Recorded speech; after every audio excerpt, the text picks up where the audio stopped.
We need so many key players working together to make inroads here. So again, very pleased to have the opportunity to host all of you today, and it's my pleasure to host, welcome, and introduce our County Executive, Steve Shue.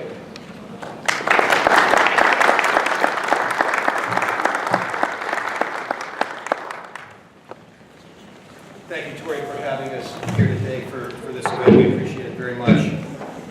Good afternoon, everybody.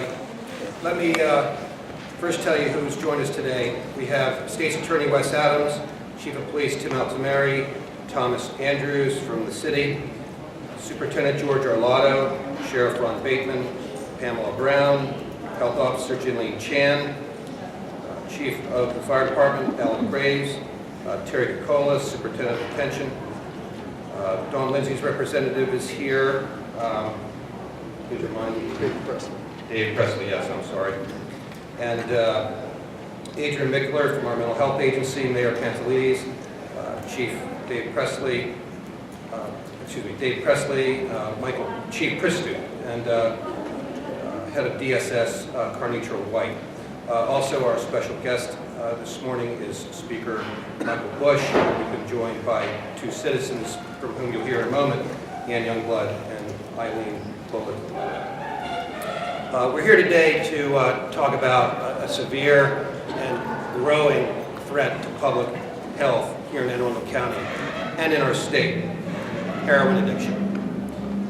Heroin addiction touches every part of this county. It's not the heroin of decades ago that was concentrated in small, gritty, urban pockets.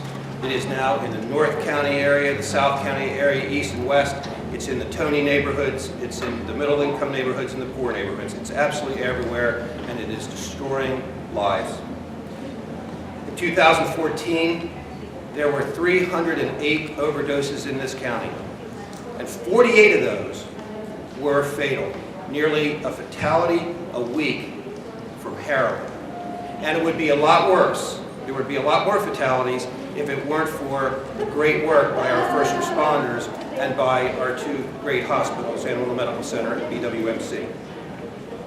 The rate of overdose in Anne Arundel County exceeds that of surrounding jurisdictions, including Montgomery and Prince George's County, which are far larger jurisdictions.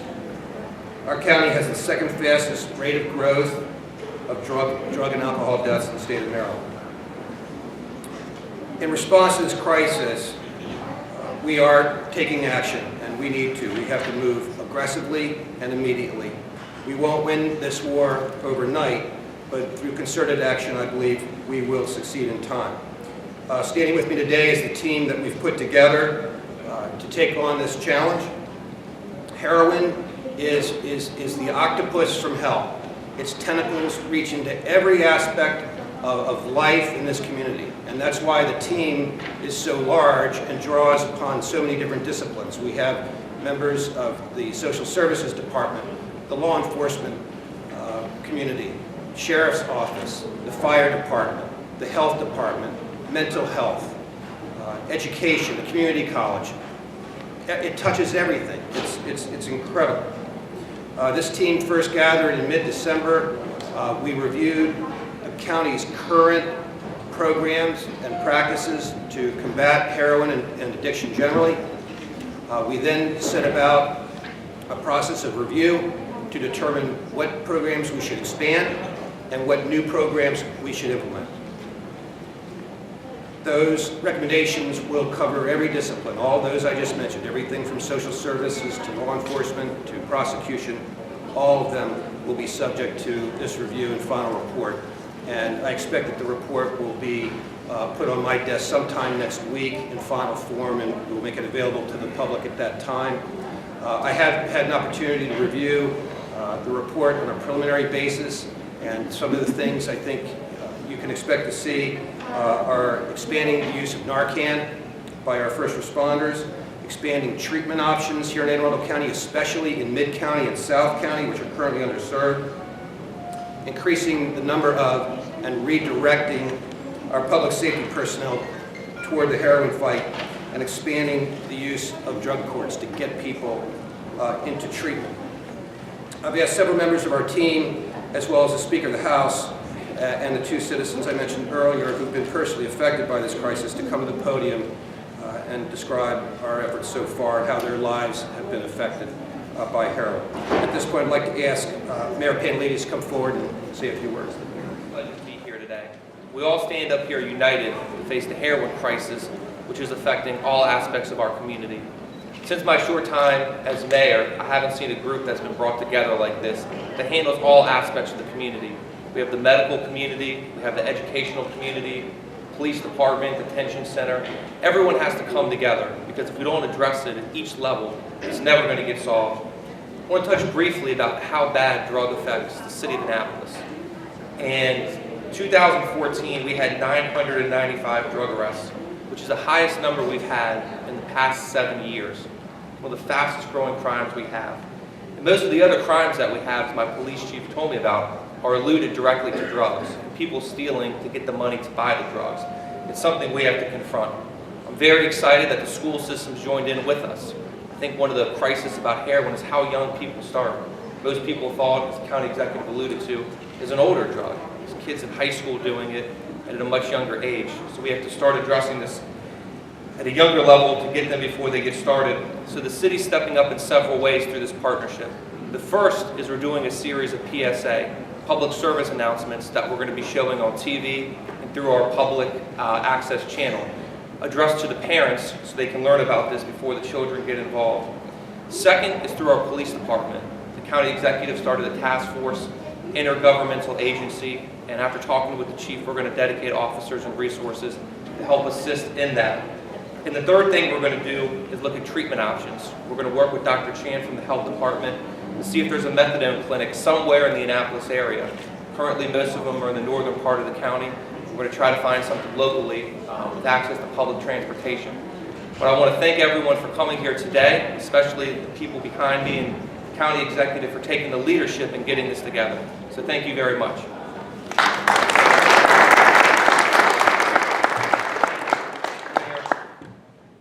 As I mentioned earlier, heroin is not just an Anne Arundel County problem, it is a statewide problem. And it really increases my confidence that we will succeed in this effort to have the Speaker of the House of the state of Maryland take such a personal interest in this important issue. And we appreciate his leadership of this community, and I'd like to introduce our Speaker.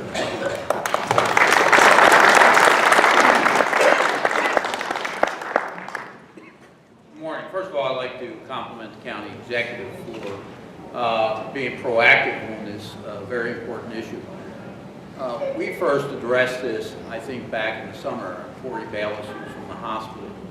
We tried to get all the interested parties, I think the doctor was there as well, dealing with the issue of the emerging heroin problem in Anne Arundel County. One of the issues that came forward was Oxycontin used to be the drug of choice, that people could easily get that and be addicted to it. When it became more expensive, heroin became the drug of choice. And it's much more dangerous because my understanding, many times it's laced with fentanyl, which causes the respiratory arrest, which puts people at risk of losing their lives, unless there's an immediate response through the use of Narcan, that it can be fatal. And I'd like to compliment both the city and the county for training the emergency personnel to be prepared for this, as well as to hospitals and emergency rooms to be able to deal with the addiction of heroin. But it's going to take two main initiatives, I think, to solve this problem. And certainly Governor Hogan is going to have an initiative with this that we will support him with as well. And that is commitment, that everybody has to be committed to solve the problem. From the state level, to the county level, to the local level, to the hospitals, and all the providers. I mean, it takes a certain commitment, and then it takes a certain coordinated investment to make sure that we are putting the resources in to make sure that this is solved. As the county executive has said, this affects every portion of our community. and every area, every demographic is hit by this. As a father of two young daughters, I worry about it all the time. Just drugs in general and addiction, but heroin heightens the level of your awareness to make sure that your children and their friends don't come into contact with this terrible narcotic. So I want to compliment everyone. I want to let everyone know that our full commitment will be behind you from the state level.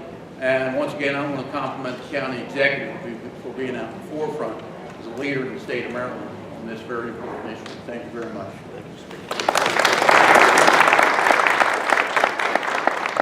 Mr. Speaker, heroin can be viewed as a progression. When a user, an addict, first comes to the attention of Anne Arundel County, it's usually through law enforcement. It's through a law enforcement agency because a crime has been committed in support of that addiction. And so we're going to next go to the Sheriff of Anne Arundel County to talk about his department, his office's role in this process.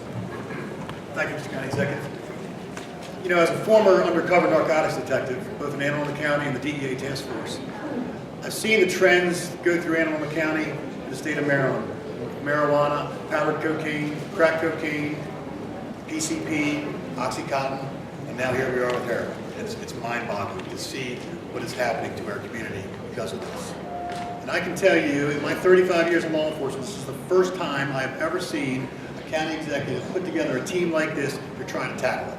And it's very impressive. To tackle a problem like this, you need to come at it from all angles, which you can see we are doing. My angle is part of the enforcement. We are part of the enforcement arm in this operation. The county executive put together a task force with many agencies involved, as you've heard already today. And what I'm providing to this task force is a highly trained deputy sheriff and a very highly trained canine named Django. Django can not only find a running drug dealer, but also can sniff out heroin. And he is an excellent asset to this task force, and I look forward to seeing us take care of this problem and really making a difference.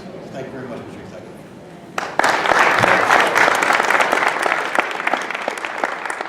Once an addict has been removed from the street by the sheriff's office or by the police department, he or she then proceeds into the stages of prosecution and then adjudication and then detention. I'd like to ask the Chief of Police, Tim Altamari, and State's Attorney, Wes Adams, to come forward and talk about this issue from your perspectives. Thank you, sir. Good afternoon, ladies and gentlemen. Very quickly after the county executive realized that the election was won and it was time to get to work, he reached out to me and said, Tim, I want to talk about the heroin problem, and I want to make sure as we move forward, it's not business as usual. So that mandate came very early and was very succinctly given. And it was the result of 2 years of research on his part to find out what issues are affecting the county and which one's worse. And when it comes to crime in Anne Arundel County, heroin is the driver of probably 85% of our crime in this county. So when you look at it as a societal evil, the enforcement arm has to be strong, and then we have to, as police, partner with the other folks you see up here on the podium today to work on the other aspects of the problem. So when the county executive asked me to start putting things together, we started to look at what resources we could bring to bear on our enforcement end of the problem. And very quickly, I realized that the front of the pipeline for heroin is our prescription drug diversion and abuse. Very seldom do we have a young person graduate right to heroin and using a needle to put heroin in their arm. We have a large amount of folks in this county who have started abusing Percocet, Vicodin, Oxycontin, and as the downside to addiction drags them further and further into the hole, they can't afford those things, so the inevitable draw becomes heroin. So I realized very quickly that we had to get at that front part of the problem as well as the end result, which is heroin. So what we've done is we've added a second drug diversion detective to our vice narcotics section. Historically, the National Association that deals with drug diversion crimes, called NADI, the National Association of Drug Diversion Investigators, it started in Anne Arundel County. And the fact that we were down to one detective to try to deal with that crime in a county as greatly affected by the opioid problem was telling. So while I wish this could be a 500% increase, we did put a 100% increase in the investigative assets into place, and we're going to be moving forward with that. As I spoke with Chief Pristoop in Annapolis City about that problem, he committed very quickly to his investigator working well with our investigators, and we've always had a good relationship, but the message from the top of the organizations in both organizations now is, guys, work on the problem together, communicate well, and build a synergy that makes us more effective. The second thing that we started to look at was the fact that for a county as greatly affected by this heroin epidemic as we are, we didn't have enough covert narcotics investigators going after the folks selling death in our community. So I'd like to differentiate a stance on something here. As police, we have to realize we can't solve this problem by ourselves, and we have to realize, as the doctor said earlier, that heroin addiction is a disease, and we have to be willing to extend a helping hand to addicts when they look at us and say, I'm ready for help. We're putting some things in place, and I'll talk about those in a minute, to be better at that as a police department.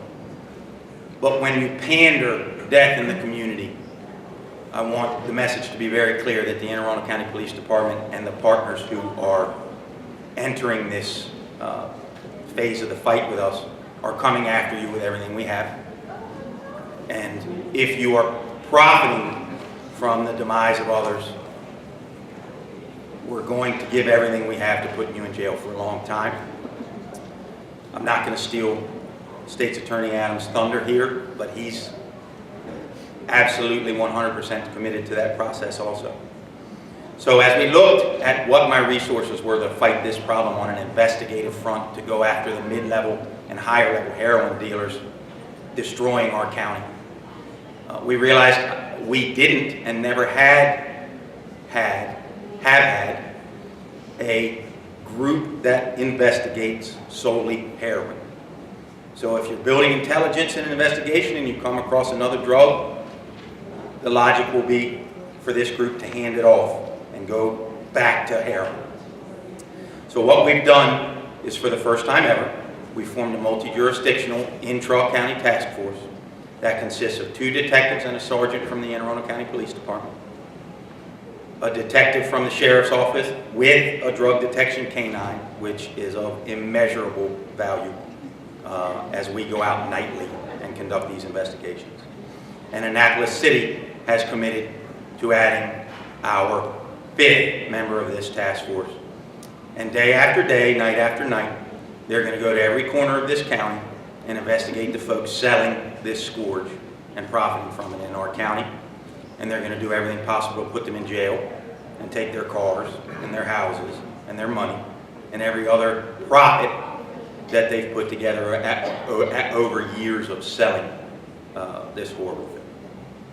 So the third part of our strategy, our improved strategy, is you've seen lately that we are starting outreach in socioeconomically challenged neighborhoods in the county.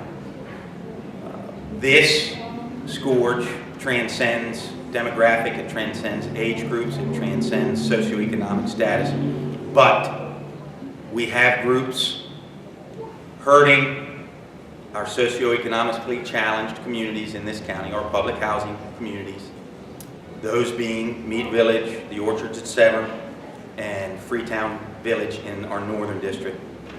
So we've put an officer designed solely to build trust and create outreach in those communities so that people are willing to talk to us more, to help us identify the people who are dragging the community down.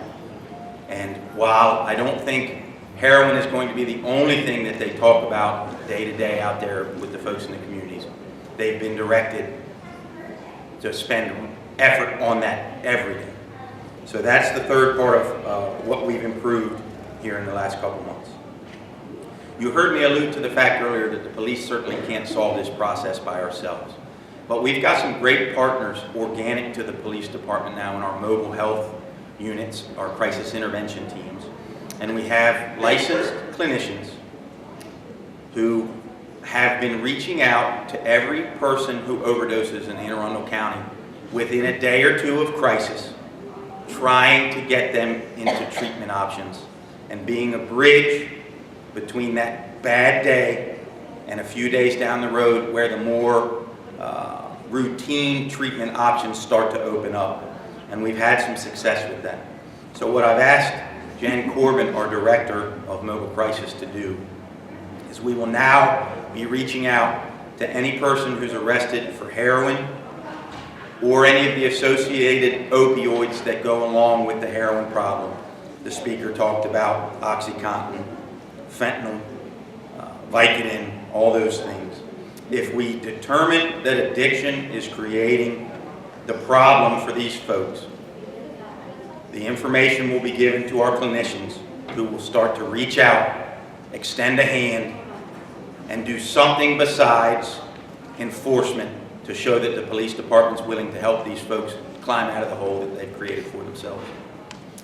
And as we move forward, the fourth part of our program on the police department is going to be, and has been, greater communication with our Department of Health, the Mental Health Agency, our Board of Ed, and our treatment partners on this task force to reach out and look at education and outreach programs for our youth so that we can start to teach kids again how bad the end result is if they start down that path that we're trying to help them on. So in a nutshell, we're looking to do some great things as an agency, and then we're looking to be great partners for the folks on the stage.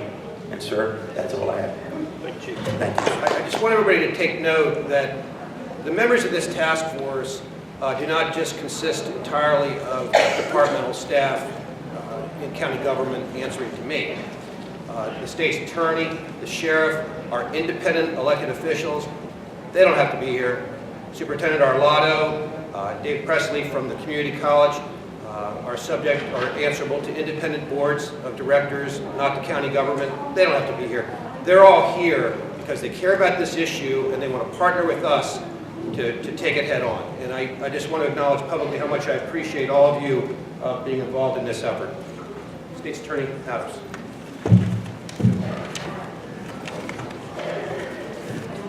I'd like to thank the county executive and all of our partners here, Speaker Bush, Sheriff, Chief. You know, as the county executive said, heroin just is not an inner city problem anymore. It has now reached our high schools. It's infiltrated our neighborhoods. It is here throughout our county. We are facing a crisis. As you look about the way to solve it, we have come up with the right formula, and it's an approach from every direction. You're going to hear me, and I think you'll hear everybody echo the sentiments about how we need to go about attacking this epidemic. From the state's attorney's perspective, heroin isn't just about the destruction of lives individually. It is the ripple effect that it has throughout our community. As Chief Altamari alluded to, drug use is a root of almost 85% of our crime. It's not just the simple person who is using the drug, it's not the person who is selling the drug. It's the fact that many of these addicts don't have the resources to purchase the narcotics. The dealers are certainly not lending it. And so that they go out and there is the thefts and the destructions of properties and the burglaries and the violence that's associated all with the addict's attempt to feed his habit. It's not just the simple crime, it's the ripple throughout the community that is really what's affecting us. We in the State's Attorney's Office, with our partners here, will attack this epidemic on as many different levels as we can. Primarily, we have 3 approaches that don't even include the legislative approach. We will work with our partners here in the delegation in the Senate. We attack from a prosecution first and foremost. The dealers in this community need to know that this is not a place to deal drugs to our kids. We cannot deal death anymore to our high school students. As part of our commitment to the task force that the Chief has created, Chief and I, and County Executive and I, were meeting long before I even was sworn in on the 5th. We are committing and reorganizing our office to commit prosecutors to the task force so that we are working from the inception of these cases, developing leads, developing dealers, working through the chain so that we can attack the dealers at their source, create good, strong cases and bring them into the court system and prosecute them with every tool that we have available. The flip side of that is the user. We need to help rehabilitate the user. If we can get rid of the demand, it makes the supply a much more difficult problem here. We will work with our partners, with Dr. Chen, with any of the folks to help rehabilitate our users. We have a great program called the Drug Court. The State's Attorney's Office is a proud partner of the Drug Court. We know that with working with the addict, we can focus on solving the cause of criminal behavior and return a community or a citizen to our community that's productive, that is no longer creating all of the other crimes associated with being a user. The third part is education. And quite honestly, folks, the best thing that we can do is keep our kids from using in the first place. I've spoken with Dr. Arlato. I'll be working with my Director of Community Outreach, who is a position that we've created here in the State's Attorney's Office, to get into our school system, to help educate our kids. I have a 10, a 12, and a 16-year-old, all of them in the public schools. I've got an elementary, a middle, and a high schooler. I know firsthand where the problems are. I coach our kids in the community. It needs to start with education so that we can stop with addiction. Those are my commitments as the State's Attorney to this great team.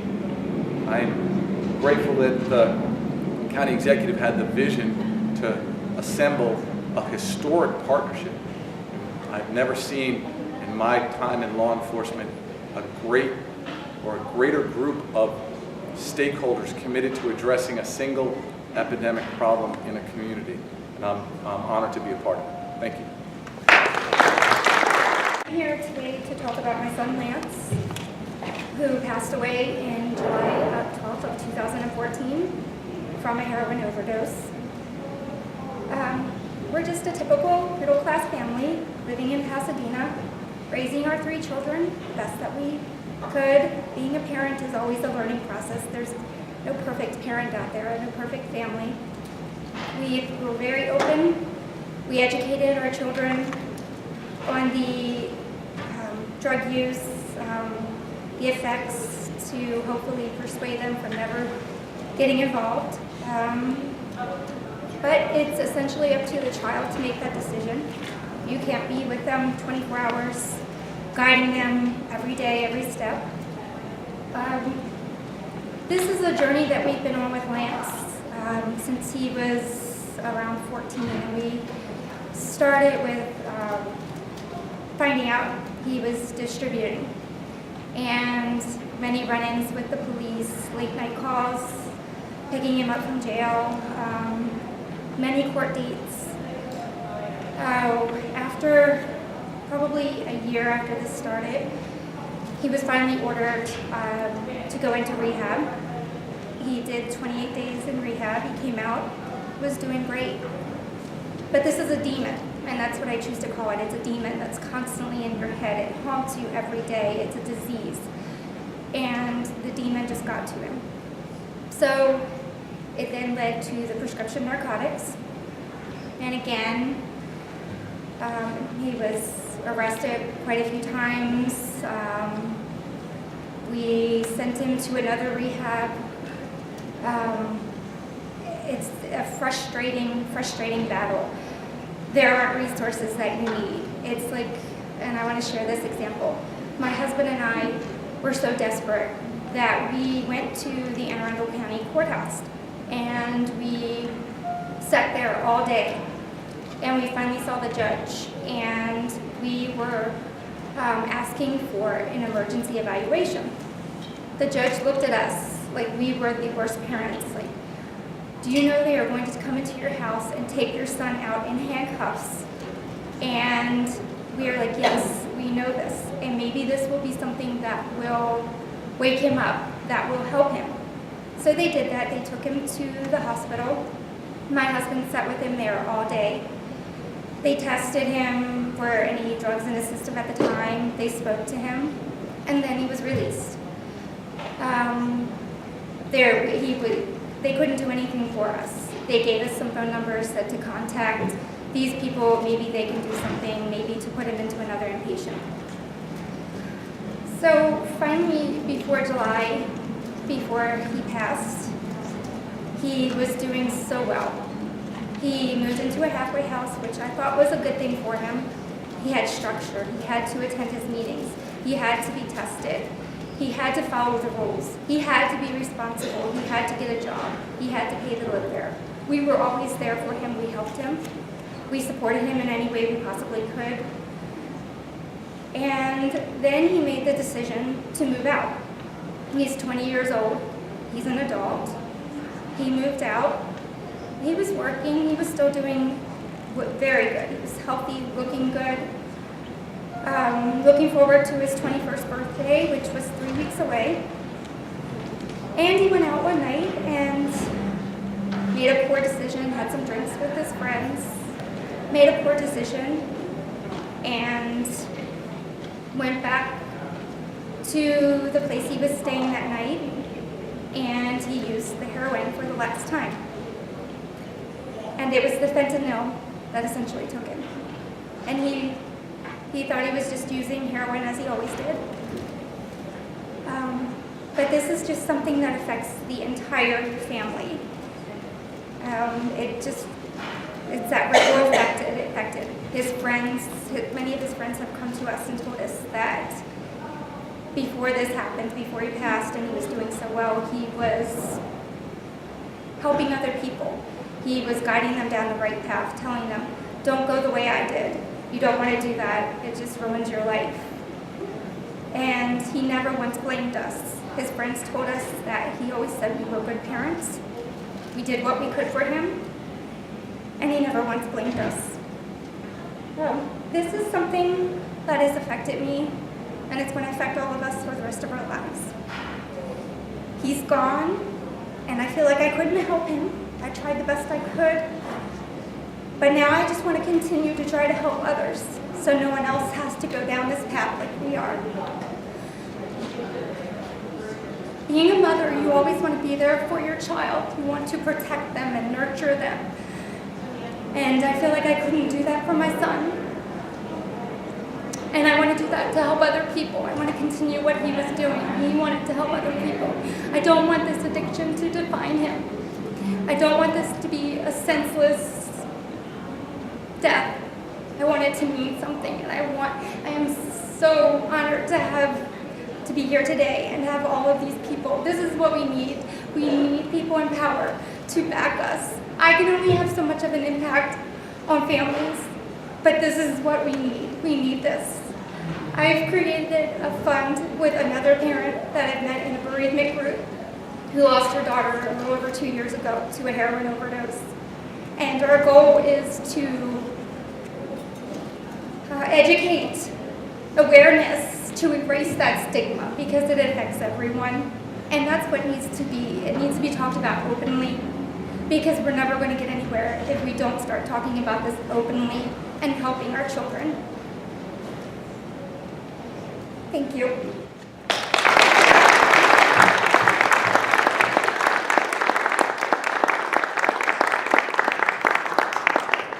Thank you, Ian, for sharing your experience. Eileen Pollock, please join us.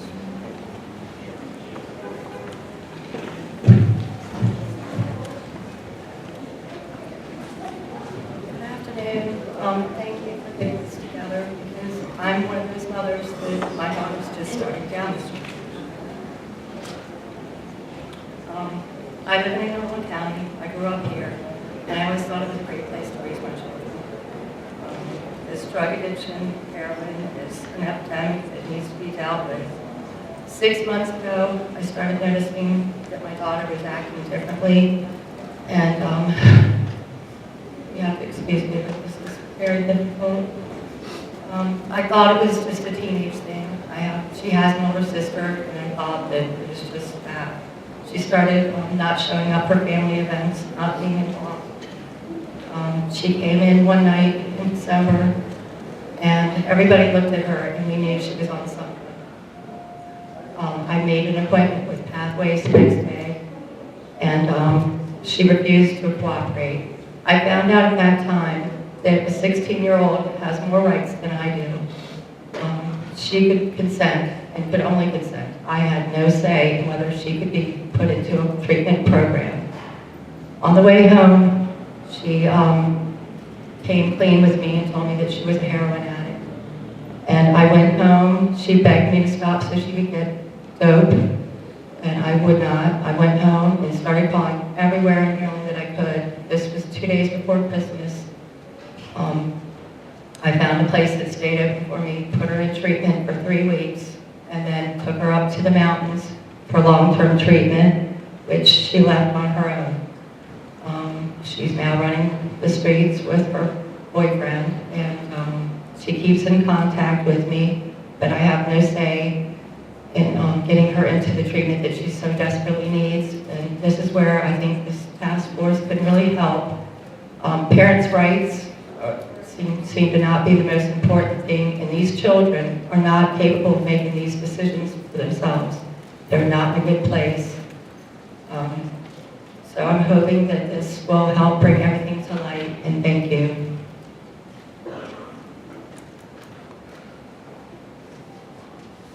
We need to save these children.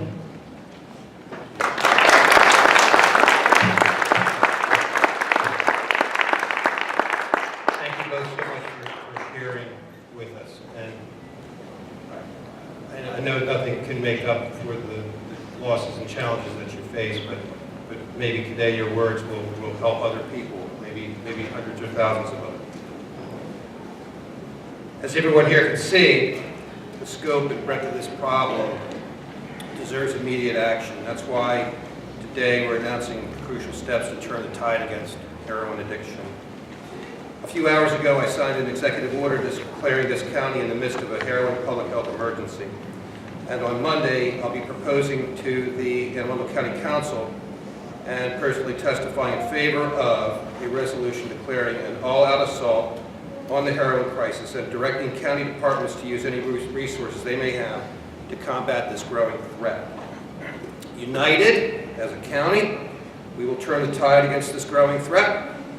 And while this is a problem that will not be solved overnight, by addressing it from every conceivable angle and attacking it at its root causes, it's a battle that can be won.